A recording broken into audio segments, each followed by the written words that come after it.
یہ آرکنسا سے ہیں، امریکہ سے یاسر خان ہیں۔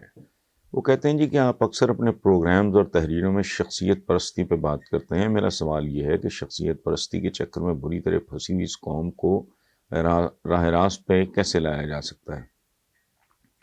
وہ وقت کب آئے گا جب پاکستان اور معاشرے کا مفاد سب سے مقدم ہوگا؟ یہ یاسر خان صاحب، سچی بات یہ ہے کہ جس لیول کی لیڈرشپ ہمارے ہاں ہے، خاص طور پہ مذہبی لیڈرشپ، اس کی موجودگی میں مجھے تو دور دور تک اس کا کوئی امکان دکھائی نہیں دیتا۔ اس کی وجہ ہے کہ جنہوں نے سمجھانا ہے وہ سمجھا ہی نہیں پائے، اور ابھی تک، کہ شخصیت پرستی بت پرستی سے بھی بدتر چیز ہے۔ تو اس کی ایک وجہ ہے، میں پہلے بھی کئی بار بیان کر چکا ہوں کہ بت بیچارہ تو اس کی آپ پوجا کرتے رہو، جو مرضی کرتے رہو، گڑ گڑاتے رہو، روتے رہو، جو مرضی کرتے رہو، تو بے جان چیز ہے۔ لیکن جب آپ کسی فانی انسان کی اس طرح پرستش اور پوجا شروع کرتے ہیں تو وہ انسان نہیں رہتا، وہ آہستہ آہستہ شیطان میں تبدیل ہو جاتا ہے، اس کے دماغ کو چڑھ جاتی ہے، اور پھر جو کچھ وہ کرتا ہے، وہ ہم بہت کچھ، قائد عوام ہے تو قائد فلاں ہے تو قائد ڈمکا ہے، ہم بھگت چکے ہیں، ابھی بھگت رہے ہیں۔ یہ آئے گا بنیادی طور پہ لوگوں کو لبریٹ کرنے سے، ان کو صحیح معنوں میں ایجوکیٹ کرنے سے۔ ہمارے مذہبی رہنماؤں کا بھی سارا فوکس ہوتا ہے عبادات پہ، ظواہر کہتے ہیں ان کو، ظاہری، جی میں نے روزہ رکھا ہوا ہے، میں جی نماز پڑھتا ہوں، میں زکات، وہ نہیں، کیریکٹر اور طرح کی چیز کا نام ہے۔ کیریکٹر کی آزمائش وہاں سے شروع ہوتی ہے جہاں آپ کا معاملہ عوام سے شروع ہوتا ہے، انسانوں سے شروع ہوتا ہے۔ اسی لیے حقوق العباد جو ہیں وہ حقوق اللہ پہ بھی بھاری۔ وہ اللہ، آپ نے اللہ کا حق، تو اللہ کی مخلوق کا حق آپ کھا رہے ہو، اللہ کے حقوق اگر آپ ادا کر بھی رہے ہو تو وہ کھوکھلا کام ہے۔ سو دور دور تک سچی بات ہے مجھے یہ۔ اور دوسری بات ہے لبریٹ ہونا۔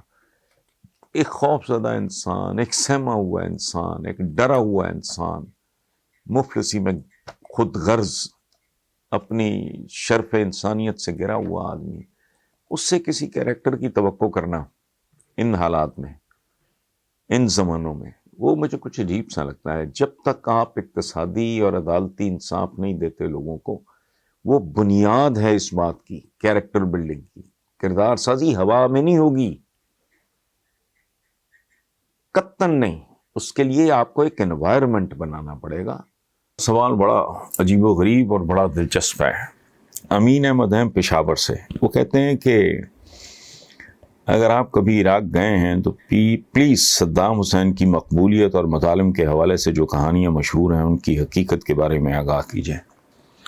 امین صاحب، میں گیا ہوں عراق، اور ایک سے زیادہ بار گیا ہوں۔ ایک تجربہ مجھے پہلی بار کا مجھے نہیں بھولتا، حیرت انگیز تھا۔ میں اس وفد کا حصہ جو پرائم منسٹر بے نظیر بھٹو اس وقت پرائم منسٹر تھیں، اور یہ ان دنوں کی بات ہے جس کے چند ہفتوں کے اندر اندر ہی صدام حسین نے کویت پہ حملہ کیا، ہمارے آنے کے بعد چند ہفتوں کے اندر۔ مجھے سن یاد نہیں رہتے، نمبرز یاد نہیں رہتے۔ پہلا جھٹکا مجھے لگا کہ بالکل جیسے کوئی نیم پاگل آدمی، یہ اور بھی میں نے مسلمان ملکوں میں دیکھا ہے، یہ Iraq is not the only place, یہ کچھ مرض ہیں جو مسلمان حکمرانوں کو ہیں، مہذب دنیا میں اس کا کوئی وجود نہیں۔ پہلا تو مجھے جھٹکا لگا، وہاں ہے ایک فندق الرشید، وہاں ہمیں ٹھہرایا گیا۔ بیسیکلی اوریجنلی تو 5 سٹار 6 سٹار 7 سٹار ہوٹل ہوگا، وہ انہوں نے مختص کیا ہوا تھا گورنمنٹ نے اسٹیٹ گیسٹ کے لیے، تو پرائم منسٹر کو اور سارا، اس میں میرے مینٹور بڑے بھائیوں کی طرح ہیں، سرور ذخیرہ صاحب بھی تھے، شفیع کامران شفیع اس زمانے میں پریس سیکرٹری تھا محترمہ بے نظیر کا، وہ کپل آف ادر پیپل، افضل صدیقی تھے کراچی کے جرنلسٹ تھے، بہت سینئر، ان کی ڈیتھ ہو گئی ہے۔ اینی وے، کوئی جگہ ایسی نہیں تھی، کوئی جگہ ایسی نہیں تھی جہاں اس کا کوئی بت اور بہت بڑی تصویر اس شخص کی آویزہ نہ ہو. تو میں نے کہا یار کوئی پتہ نہیں اس نے تو باتھ رومس میں بھی اپنی تصویریں لگا. اچھا یہ واش روم باتھ روم یہ میرا خیال ہے اکلوتی جگہ تھی جہاں اس آدمی کی تصویر نہیں تھی. وہ ملا, میں تکبر کا مطلب مجھے سمجھ آیا. اس کا ایک بازو تھوڑا سا ٹیڑھا تھا, یہ سیدھا نہیں ہوتا تھا. کھانے وانے پہ میں نے when he entered تو مجھے وہ منظر نہیں بھولتا. مجھے پہلی بار سمجھ آئی تکبر کس کو کہتے ہیں, رعونت کس کو کہتے ہیں. اچھا خیر گزر گیا. اس کے بعد ایک دو دن کے بعد ہم جنرلی ظاہر ہے میرا پہلا وزٹ تھا, باقی بھی موسٹلی دوستوں کا پہلا ہی تھا. تو میں باہر نکلا تو مجھے پاکستانیوں نے, کافی سارے پاکستانیوں نے گھیر لیا. اچھا اس زمانے میں الیکٹرانک میڈیا کا تو خیر نام و نشان نہیں تھا, لیکن پاپولر کالم تھا میرا بے تحاشا بہت زیادہ. تو میں نے دیکھا کہ 30-40 پاکستانی سڑک کے اس پار کھڑے, تو انہوں نے مجھے گھیر لیا اور وہ کہنے لگے کہ جی ہمیں پرائم منسٹر سے ملوا دیں.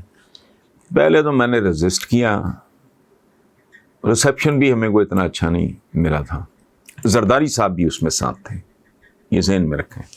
اس وزٹ میں آصف علی زرداری بھی محترمہ کے ساتھ. خیر تو میں نے کہا کیا کرنا ہے آپ لوگوں نے پرائم منسٹر کو مل کے. تو انہوں نے ہمارے مسائل ہیں, مسائل تھے پیسے واپس بھیجنے, 50% سے زیادہ نہیں بھیج سکتے, کوئی اس طرح کی باتیں مجھے پوری طرح یاد نہیں. تو میں نے کہا یار یہ اتنی فوج کو, تو ریسیپشن بھی بھائی میں نے کہا تم پاکستانی بھائی میں چھپا نہیں رہا, ہمارا استقبال بھی کوئی اتنا پسندیدہ نہیں تھا. تو آپ وہ بالکل ایک دو لوگ تو باقاعدہ رو پڑے گی جی ہمیں. میں نے کہا یار پھر اتنا نہیں ہوئے, آپ کو 2-4 جو چودھری ہیں تم میں سے ان کی میں بات کر کے دیکھ لیتا ہوں. I can't force the prime minister. میں نے سر بی بی سے بات کی, انہوں نے بھی وہی بات کی کہ دیکھا تو ہے. میں نے سلسلہ کیا میں نے ہلکا سے بتایا, انہوں نے کہا کہ جو صورت حال ہے وہ آپ کے سامنے. تو میں نے کہا بی بی ان کے 2-4-5 بندوں کو آپ مل لو, وہ خوش ہو جائیں گے یہ سوچ کے کہ ہماری پرائم منسٹر نے ہمارا دکھ تو سنا ہے. اس پہ وہ فوراً مان گئی. انہوں نے کہا جی ٹھیک ہے. خیر یہ ہو گیا نتیجہ. تو خیر اس کا کیا نکلا اس کو چھوڑیں. میرے پیچھے وہ پڑ گیا کہ جی آپ ہمارے ساتھ کھانا کھائیں. اب یہاں سے اصل کہانی شروع ہوتی ہے. تو میں نے ان کو کہا میں چونکہ ٹریولنگ کا شوقین ہوں, مجھے پتہ ہے کہاں جانا ہے کیا کرنا ہے. یہ وہ ظاہر ہے بغداد جیسا شہر ہو تو پتہ ہوتا ہے کون کون سی جگہ قابل ذکر ہے.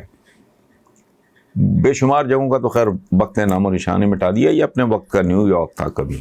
تو جنید بغدادی ہو گئے, غوث اعظم, یہ اس طرح کے مزار اور باقی اس طرح کی جگہ, ملکہ سلطانہ ملکہ زبیدہ کا مقبرہ, میں اس طرح کی چیز میں نے مارک کی ہوئی تھی, وہ میں دیکھ چکا تھا. تو میں نے کہا یار بات سنو, یہ مجھے نا کسی مہنگے ہوٹل میں کھانا نہیں, مجھے ٹابے میں کھانا کھلاؤ.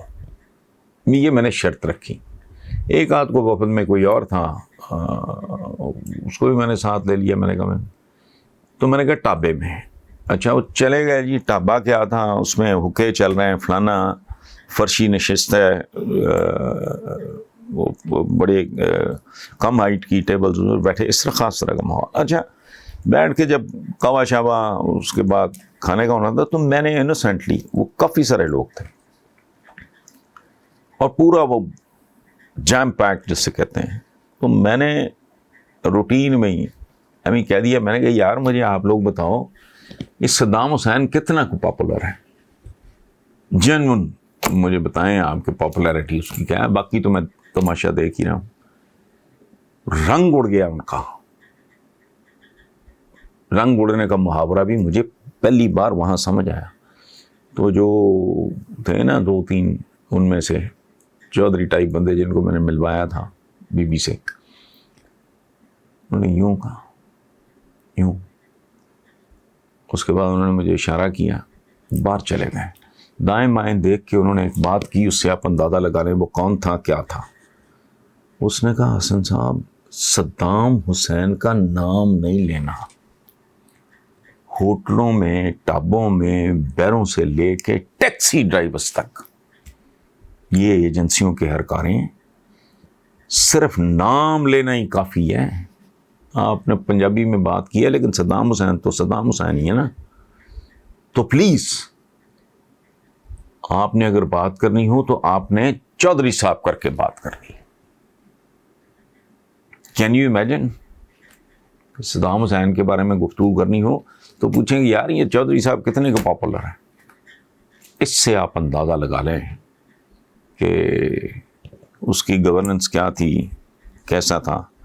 لیکن پھر انجام بھی بہرحال, you live by the sword, you die by the سورڈ.